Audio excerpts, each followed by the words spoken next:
பரலோக பிதாவே, உம்மை நன்றியோடு கூட துதிக்கிறோம், ஸ்தோத்திரிக்கிறோம் இசப்பா. இந்த நாளுக்காக உம்மை நன்றியோடு கூட துதிக்கிறோம் ஆண்டவரே. எங்களுக்காக இந்த பூமியில வந்து பாடுபட்டு இரத்தம் சிந்தினீரே ஆண்டவரே. உம்மை நாங்கள் துதிக்கிறோம், ஸ்தோத்திரிக்கிறோம்ப்பா. ஆண்டவரே, உம்முடைய திருக்கரத்தில் எங்களை தாழ்த்தி முழுவதுமாக அர்ப்பணிக்கிறோம்ப்பா. எங்களோடு தங்கிருங்க, இயேசுவின் நாமத்தில் ஜெபிக்கிறோம் ஜீவனுள்ள பிதாவே.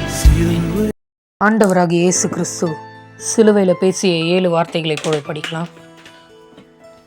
முதல் வார்த்தை லூக்கா 23வது அதிகாரம் 34வது வசனம். பிதாவே, இவர்களுக்கு மன்னியும், தாங்கள் செய்கிறது இன்னதென்று அறியாதிருக்கிறார்களே.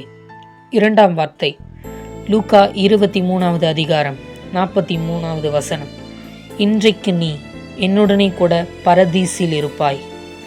மூன்றாம் வார்த்தை யோவான் 19ஆம் அதிகாரம் 23-24வது வசனம். ஸ்திரீயே, அதோ உன் மகன்.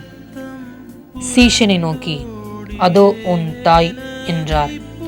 நான்காம் வார்த்தை மார்க்கு 15ஆம் அதிகாரம் 34வது வசனம்.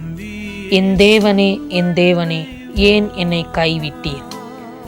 ஐந்தாவது வார்த்தை யோவான் 19ஆம் அதிகாரம் 28வது வசனம்.